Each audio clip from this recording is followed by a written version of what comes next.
You, John Fitzgerald Kennedy, do solemnly swear. I, John Fitzgerald Kennedy, do solemnly swear. That you will faithfully execute the office of President of the United States. That I will faithfully execute the office of President of the United States. And will, to the best of your ability. And will, to the best of my ability. Preserve, protect, and defend the Constitution of the United States. Preserve, protect, and defend the Constitution of the United States. So help you God. So help me God.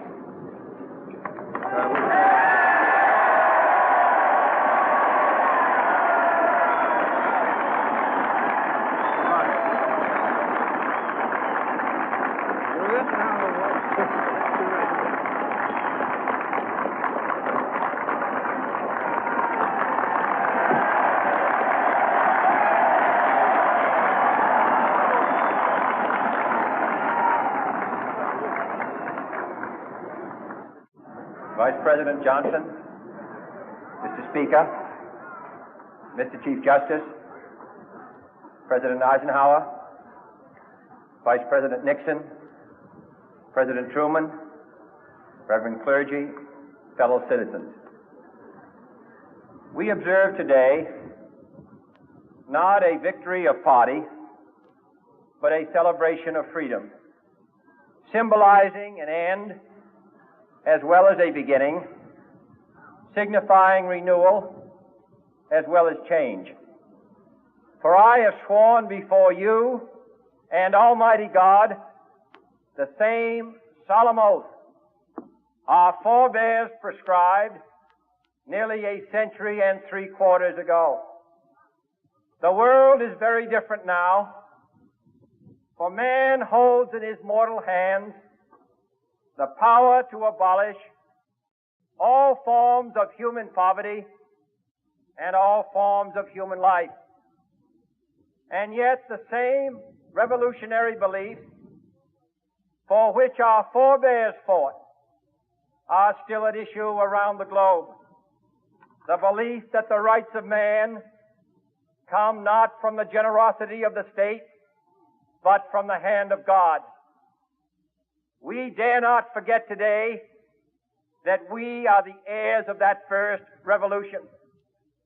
Let the word go forth from this time and place to friend and foe alike that the torch has been passed to a new generation of Americans born in this century, tempered by war, disciplined by a hard and bitter peace, proud of our ancient heritage, and unwilling to witness or permit the slow undoing of those human rights to which this nation has always been committed and to which we are committed today at home and around the world.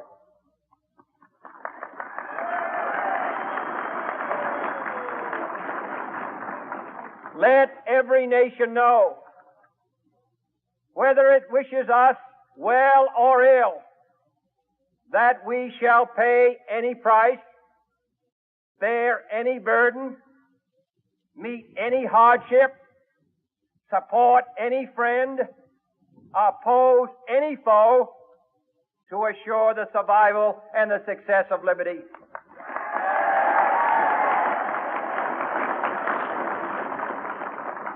This much we pledge and more.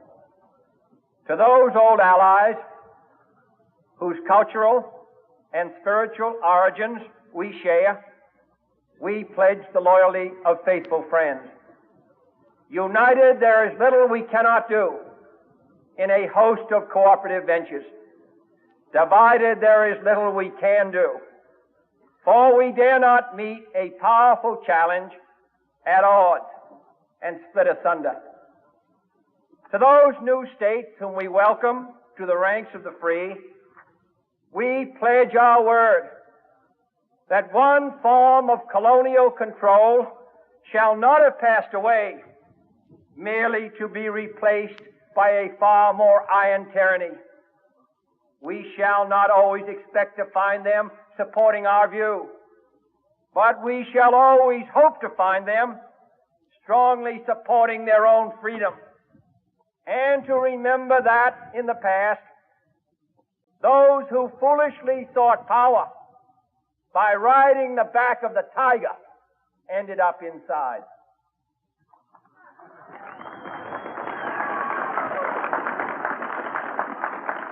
To those people in the huts and villages of half the globe struggling to break the bonds of mass misery, we pledge our best efforts to help them help themselves for whatever period is required, not because the communists may be doing it, not because we seek their votes, but because it is right.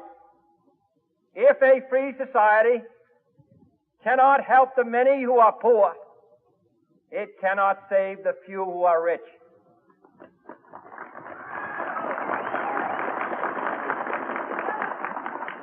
To our sister republics south of our border, we offer a special pledge to convert our good words into good deeds in a new alliance for progress, to assist free men and free governments in casting off the chains of poverty. But this peaceful revolution of hope cannot become the prey of hostile powers. Let all our neighbors know that we shall join with them to oppose aggression or subversion anywhere in the Americas. And let every other power know that this hemisphere intends to remain the master of its own house.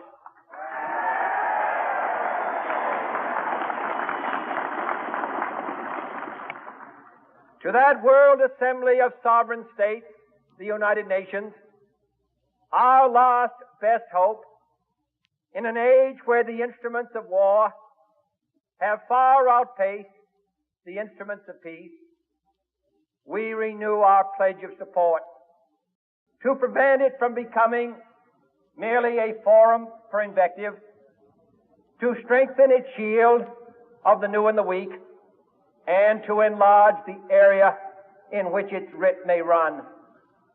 Finally, to those nations who would make themselves our adversary, we offer not a pledge, but a request that both sides begin anew the quest for peace.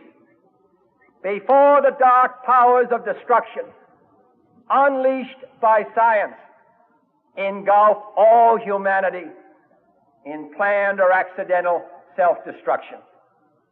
We dare not tempt them with weakness, for only when our arms are sufficient beyond doubt can we be certain beyond doubt that they will never be employed.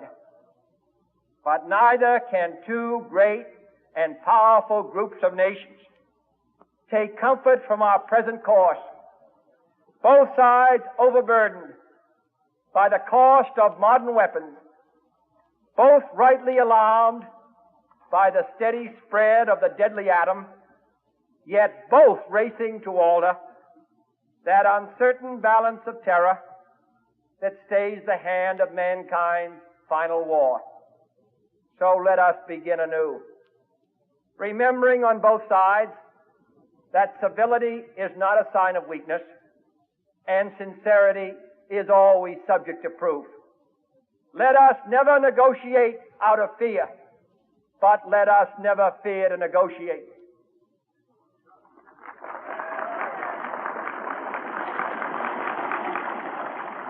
Let both sides explore what problems unite us, instead of belaboring those problems which divide us. Let both sides, for the first time, formulate serious and precise proposals for the inspection and control of arms, and bring the absolute power to destroy other nations under the absolute control of all nations.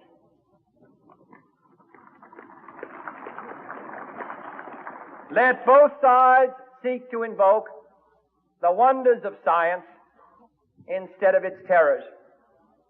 Together, let us explore the stars, conquer the deserts, eradicate disease, tap the ocean depths, and encourage the arts and commerce. Let both sides unite to heed in all corners of the earth the command of Isaiah to undo the heavy burden and let the oppressed go free. And if a beachhead of cooperation may push back the jungle of suspicion, let both sides join in creating a new endeavor, not a new balance of power, but a new world of law, where the strong are just and the weak secure and the peace preserved.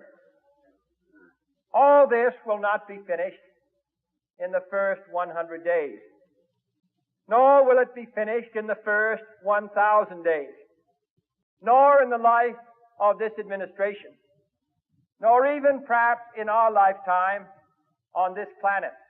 But let us begin.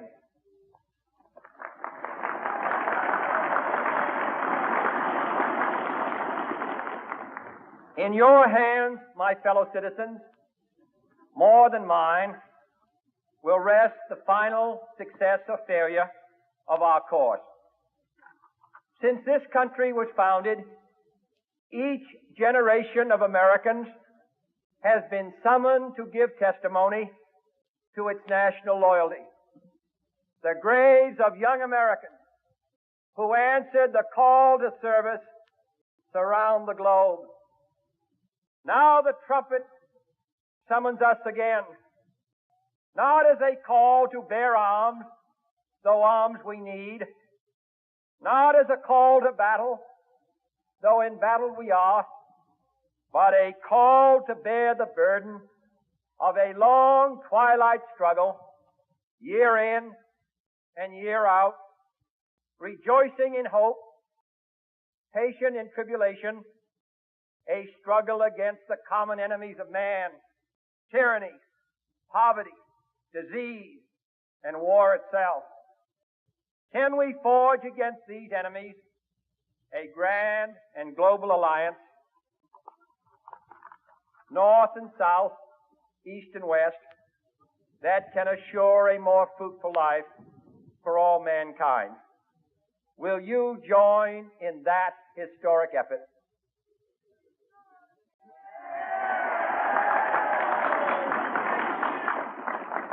In the long history of the world, only a few generations have been granted the role of defending freedom in its hour of maximum danger. I do not shrink from this responsibility. I welcome it.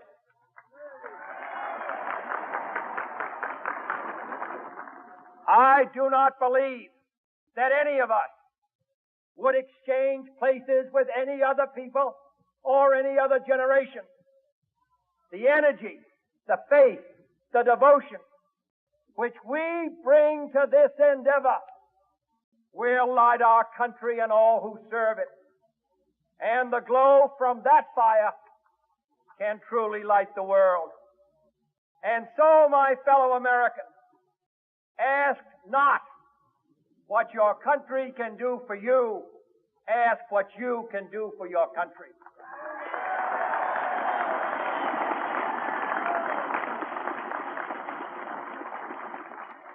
My fellow citizens of the world, ask not what America will do for you, but what together we can do for the freedom of man.